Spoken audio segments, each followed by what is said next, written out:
I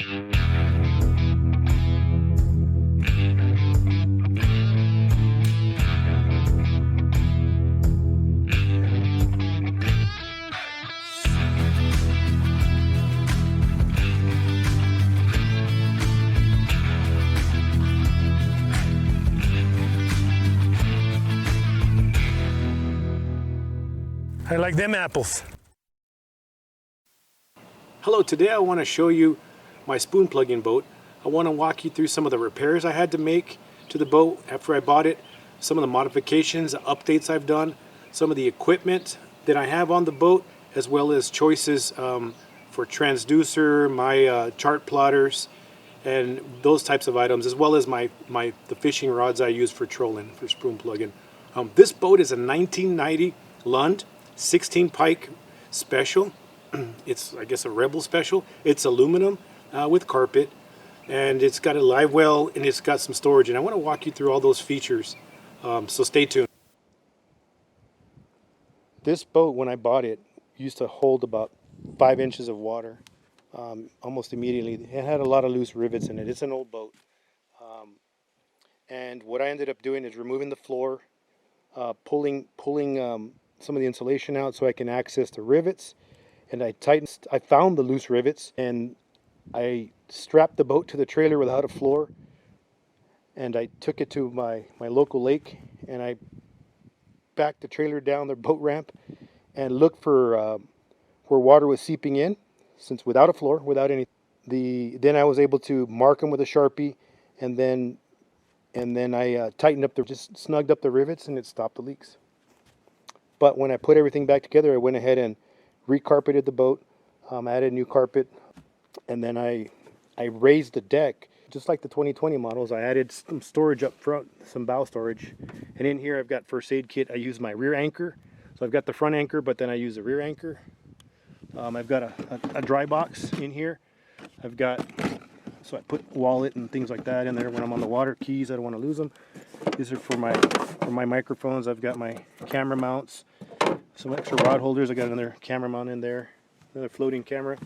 I've got on this side I've got extra reel with some line on it already. So I have all my my life vests. I've got a magnet, which is, I recommend getting one of these. It's pretty handy. Getting one of these magnets from eBay. If you ever dropped your keys or you drop something in the water, stick this on the end of one of your lines. Stick this on the end of your line, and you can basically retrieve it, hopefully, from the water without going in, getting wet yourself. So I think that's a pretty good idea. I added a bimini top to this boat, and what it does is it gives me a little bit of shade. Basically covers from about here. Gives you a casting platform. You can still stand freely and cast without having any interference. I put some adjustable rails so I can slide the bimini if I need to, but it's basically set up to ends about right here or so, and it gives enough shade for me, for my passenger, for my buddy fishing, and I can still cast from the back. It is a little bit less convenient because I do have only about 2 feet, but the whole back end of the boat is open for casting, and I can cast basically 180 degrees. One of the features I added was this Minn Kota deckhand 25. This one is I think it's got 60 feet of line on it. I got a 25-pound anchor on it, and it works really well holding the boats in position. It's like the best tool you can use if you ever get a snag and you're trying to use your lure retriever. Just drop the anchor and then you can go to work. Otherwise, you're moving around trying to fight it. Even with the trolling motor, with your steering, I used to have a bow-mounted trolling motor on it. With one hand, you're trying to move the trolling motor around and steer the boat, where you end up breaking off your line, losing your lures. So this is the best, in my opinion. This is the best option. When I purchased this boat, I bought it with a Bigfoot 9.9 4-stroke outboard, and I went ahead and purchased this 25-horse Yamaha 4-stroke. It's a really nice motor, really smooth, really fuel efficient. You can go with the 6-gallon tank that I have I can go run almost 8-9 hours, 10 miles an hour, and we'll make it through a full day of fishing or mapping. I've also changed the prop on this motor. I went down to a 9-pitch, and the reason I did that is because I'm at higher altitude than at running the mountain lakes that I fish around here in southern New Mexico and far west Texas. The lowest level lake that I fish is 2,800 feet. The highest lake that I fished so far is up in Navajo, and that's 6,000. I think it was almost 6,100 feet. And the engine just does not perform the same unless you change the prop so that you can keep the motor in the right RPM. I do have an hour meter on the outboard. So far this motor's got 292 hours on it. I already did the 300-hour service on it just last week. For sonar, I've got the boat rigged with a this is a GPS map 7608 XSV, and this unit is a little bit older unit, but the reason I like it a lot, it's got two cards, two SD cards. One contains my maps, and the other one contains the active captain and everything else, so it records everything on that. The unit can record it can actually record all your transducer readings, so you can play it back later on the home port. I'm not sure if some of the new units still do that, but that's one of the features with this. It's got Wi-Fi and Bluetooth, so it connects to the active captain. For transducers, I've got a Garmin GT50M. This is basically used for saltwater. It's a medium chirp unit, so my unit is a chirp, but this provides a 15-degree cone angle, and the frequency that this runs is from 165 kilohertz and down, meaning down to 80 or so, whereas the Vexlar runs only off of a 200 kilohertz frequency, and I can run both of these units at the same time without getting any interference. And that's a good thing about Garmin. You can customize your transducers. So you buy the chart plotter, and then you put the transducer on that will suit your needs. I one time had the Panoptix transom mount. I used that for mapping and kind of live. It was one of the first ones. They had the live view. You could see real time what's going on under the water. I didn't really find that as useful. The maps it would create were very, very flat. It didn't have a lot of features because there were so many crystals in that. I got a lot of detail. I got a really nice looking pretty pictures, but when I would go back with this transducer, I would find things that were completely different. This one focuses the energy like a spotlight versus a floodlight from the wider angle transducers. I also have a Vexlar FLX12 and the DD100, which is very helpful, and I use this for contour trolling and looking for more information than my chart plotter provides as far as real time. This provides real time instantaneous information. It's going to show any drops, any changes in depth instantly, whereas this doesn't provide as quick of a return. Here's a little trick. If you want to get accurate waypoints when you mark them on your unit for marking structure, or if you catch a fish and then you want to use that as a mark, all chart plotters will use, when you place a mark, it's going to use the signal that's in the unit. So it's receiving satellite signal and it's going to mark there. It's not going to mark at the transducer. It uses a transducer depth, but the signal for the location is wherever the chart plotter thinks it's at. So this trick is, I have a NEMA 2000 network, and it allows me to add my external antenna, which is way more sensitive than the factory antenna that's built in, and it's positioned directly over my transducer, so that when I mark a waypoint, it's exactly on the spot that I see on my chart plotter. It's not 3, 4, or 5 feet behind it to the left. It's going to be right on it. And that's a little tip that's helped me make accurate marks, where I come back to the water and I can get exactly on the spot. These are just some outboard lights I put on for nighttime use. It makes a pretty good effect in the water. Some people use them for fishing at night, I think it just looks cool. When I bought this boat, it had somebody had modified this. This is not the way it originally was set up. This was supposed to be like a rod locker, and there was a locking mechanism to put your rods in here. Somebody, the previous owner, modified this, add this aluminum panel to basically make some storage. So I went ahead and left that as is. And this is basically where I got my spoon plugs in here, my crankbaits, and then I got my jump baits on this side, and other hardware and stuff. And boat's got a live well in it. Live well is on this side of the boat. I use this to actually help pull fish out of the live well. It's just a minnow net, but you stick the fish's face into the net, and it basically allows you to grab them pretty easily, get your hands on them without them trying to swim around. I also added an extension, an extra drain to this, so this helps. Water goes back down in there, plus water is designed to exit out the side of the boat. That's how it's set up from the factory. But adding this gives me a little bit, I keep the live well pump on, and it keeps a lot more water moving around. For convenience and loading at night and even night fishing, I've added these are license plate lights. I bought a bunch on eBay, and I've added them all over the boat, and they're fantastic. They provide light everywhere. I've got them in different spots. You can see them, and they basically light up the entire deck. One of the things I use quite a bit when I get hung up is this lure retriever I made, and made this, put some extra hooks on it, some small chain.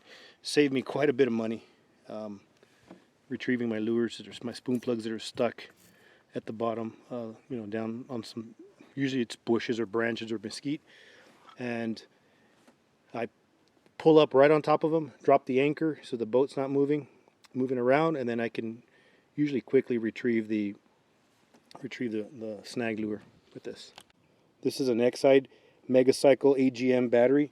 It's a 200. It's the XM-C31. I think they discontinued this version, but I think I bought this in 2017, 2018, and it's lasted quite a bit. Okay, as far as rod storage, boat does not have any rod storage, so what I ended up doing was putting some rod holders on the outside.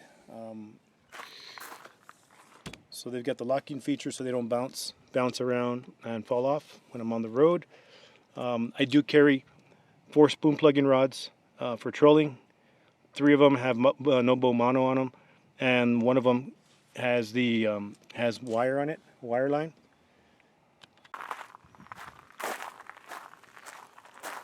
So the trailer is a roller trailer. When I bought the boat, it came with this trailer. This trailer and boat seem to have come from Minnesota. So probably a snowbird came down south to New Mexico, and I picked this one up in New Mexico. And it's been a really good trailer. I actually like the roller trailer compared to the bunk boards. And this trailer is excellent for launching by yourself, one-handed. You can just push the boat and it rolls right off the trailer. One thing I've done for low water launches, because we are suffering with a drought, extreme drought in this area, I've added an extension. I've added an extension to my rig, and what it does is it gives me about 5 foot extension. I push the boat back, and I can actually get the boat to, with the roller trailer, all I need is about a foot of water. Even though the boat is not actually in the water, I can actually roll it off the trailer, and then when it's time to reload it, I can just power it right up, and or pull it up by hand. It'll pull up onto the rollers, and I can load the boat by hand in shallow water. And since my truck is not a 4-wheel drive, I won't be getting the truck stuck in the mud or in holes that are at the lakeshore. For convenience, I added a radio. I can play music through it. I installed a couple speakers up front, so you can hear music going down the lake. And it doesn't use CDs or anything. It's like a digital player. So out back I've mounted some brackets to hold my paddle. I've got a single paddle, and up front, in the front, I've got the head of the paddle there itself, and they snap on. So here up front, in the bow, I got some storage. This is what I use for markers. I've been using these for a while now because I used to use the store-bought markers, and I started painting these because as soon as I throw markers out on some structure, I get these fishermen that just start showing up, and they just start, you know, hanging out next to my boat. So if I throw these out, these are just oil cans. I gotta put oil in the boat anyway, in the motor. So I just save them, and transmission can, whatever. Just do this. Nobody comes around. They don't even think nothing of it. You can't even see them from far away because they're not so bright, and it's worked out well for me. I also have more lights in here, as you can see. I've got some more of these lights, so this whole area lights up at night. Inside, I snapped my my navigation lights. I've got these up here. They're secured inside with these quick clips. I always carry radios with me, so I carry at least 1 or 2 radios. These give you weather and also can communicate. And you saw one of the videos I had where you could see me talking back and forth with a fellow spoon plugger. So we were communicating on the water. This is really nice because a lot of lakes we go to don't have cell service. So, and it is kind of a pain to call somebody on the phone, where here you can just quickly pick up radio and make, you know, talk, hit the button and talk. I 3D print a lot of accessories for this boat. I 3D printed this little bracket to hold my radio. 3D printed my my plier holders. Stick that in there. Here's another 3D printed bracket for the pliers. Makes things real easy, real convenient. I've got my weigh scale. Typically have my also have my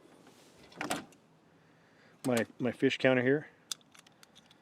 I gotta reset it. This boat came with rod holder mounts on 3 positions on each side of the boat. There's another one here, and then there's another one up front, right there. And I think they were originally, and they're exactly in the opposite. They're exactly opposite each other on the boat. I think somebody was using these for probably up north, putting PVC or conduit inside and making like a bow to put the boat cover to support the boat cover under snow or rain. So I think that's what they're for. But these are in the I use these 2 in the rear, actually, and the ones up front. So I'll run my rod holder in the boat at an angle, kind of pointing the tip down when I'm running by myself and running an extra rod. Sometimes I'll also put a rod in the back for running straight behind the boat, short distance out, and then while I'm holding one in my hand. These are my trolling rods. Pardon the slime. I haven't cleaned the boat since I had those northern pike in here. They kind of slimed up the boat. But I wanted to show you my trolling rods and how I have these rigged. So the first one, this one here, is a Buck Perry spoon plugging rod I got from Buck's Baits. All of my rods are line counter reels. I have, this one is a C-line SG27LC 3B. It's got 3 ball bearings in it. It's a really nice, it's a Daiwa. It's a really nice reel. So I have 3 of those. So I liked it so much for this one, I bought 2 more. On the second rod, it's and this is a 4-foot rod, 4.5-foot rod. This is a Magna Pro. It's an Okuma line counter reel. I think it's a 20. Yeah, it's a 20 MA20DX. I've upgraded this one with a Dragmaster washers. So I upgraded the drags on it, and it's so much better than it is when you buy it, you know, from the factory. Adding the drag washers makes it completely improves the performance of this reel.